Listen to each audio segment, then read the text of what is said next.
And when people also say the system is broken, Dr. Sayed, I say this. The system in America is not broken, it's actually operating exactly how it was designed to operate. I looked for protection from Allah. So one other news report I wanted to discuss with you, Sheikh, is the case with Ahmaud Arbery. Yeah. So this has recently gotten a lot of traction and attention.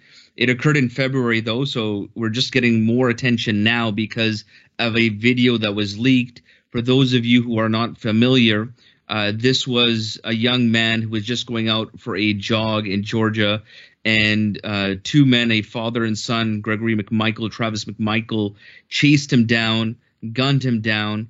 The video was actually recorded by one of the men chasing him. So there was a second vehicle, and in that car was William Bryan, and he was recording that the video. And this video only leaked recently. What happened was that apparently these people were boasting about this shooting, this killing online. They were sharing this video on social media, and somebody leaked it. And so now after this video got leaked, it got more attention because it wasn't because they were following up in terms of the justice of the situation, but it was the video that caused them to now be forced to look at the situation with some type of semblance of justice. And so this is, again, when you see the video, I've seen the video, Sheikh, I don't know if you've seen it. I want to get your comments soon. It's brutal. It's brutal. COVID-19, you can see, okay, it's indiscriminate. It's indiscriminate. And you accept it in a sense that there's like, you don't know. It's not like it's discriminating somebody based on their race or their religion or anything. It's out there. Everyone has to deal with it. But something like this, you know, subhanAllah, it's like that ayah in the Quran that it's that evil that your own hand puts forth. So we get this evil result by an evil that our own hands put forth that is easily avoidable. There's no reason to chase somebody down and gun them down and to be that brutal, especially with one of them being a lawman. He was an investigator for the district attorney for over 30 years. So, Sheikh, like you obviously live. This is your community. This is America is your country. How do you process something like this? What are your thoughts on this case? Well, let me say that this is a quite American phenomenon, and this is nothing new. This is just something that got leaked to the public, and things like this have always taken place in America. And I heard about these things when I was a kid, and my dad heard about these things when he was a kid, or knew it happened to someone when he was a kid, and my grandfather and my great-grandfather. And as you mentioned, that the video was leaked, and that's the only reason why these two guys are even locked up right now, because the district attorney and the law enforcement knew about it, and they weren't going to do anything about it. It's only after it went viral and there began to be some public pressure. So just imagine how many people have been shot that there was no video, or that this guy who was an investigator worked with the DA, how many cases did he work on before, or young black men or Latino men or women who were shot or just mysteriously came up dead, and they didn't investigate it or ruled it justifiable homicide or a suicide. We don't even know how many, right? But we do know this is a very it's sad, but it's not actually very surprising. And, you know, you're wearing a Malcolm X hat right now. And Malcolm X famously said 55 years ago, before his martyrdom, in February, 55 years ago, he said that people talk about down south, but everywhere south of Canada is the South in America, meaning something like this could easily happen in the state of Michigan, which borders Canada. So it's not something that's simply just down in Georgia. This is an American phenomenon. These people were civilians, but police do it all the time.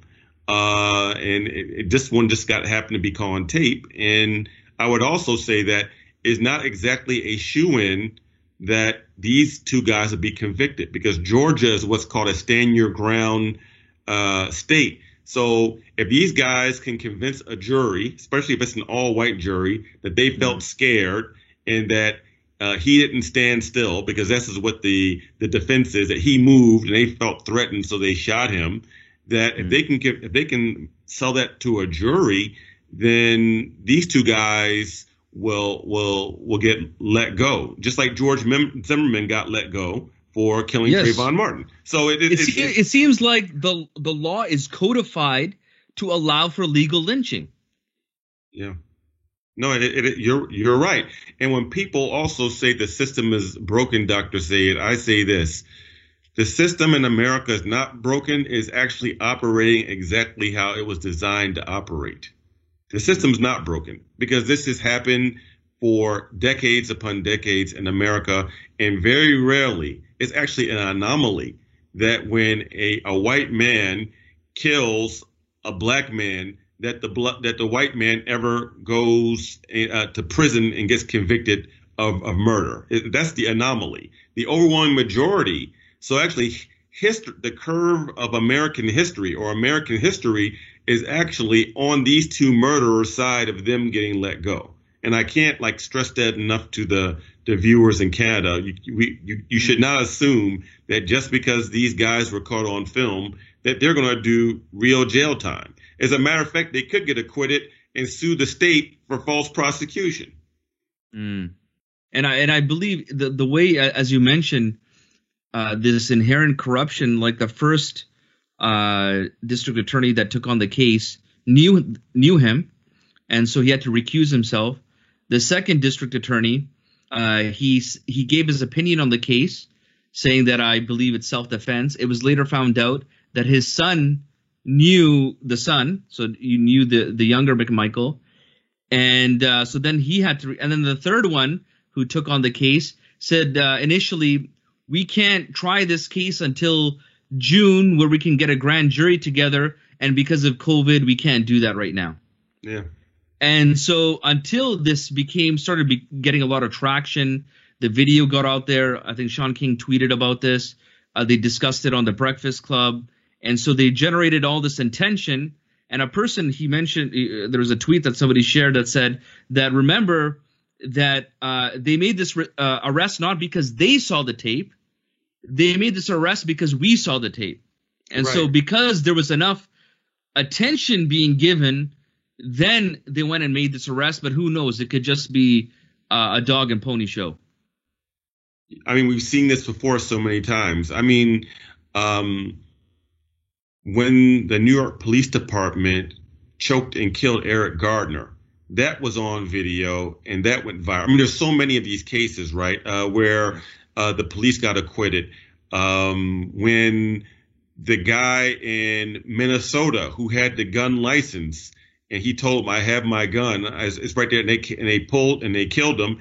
And then nothing happened to that cop, right? That was dismissed. And you have so many cases like this from civilians as well as cops where people get let go. And it's an unfortunate reality of living in the United States of America, especially if you're an African American. Do I feel that the New York police are providing enough protection, or do I have to have protection of my own? I look for protection from Allah.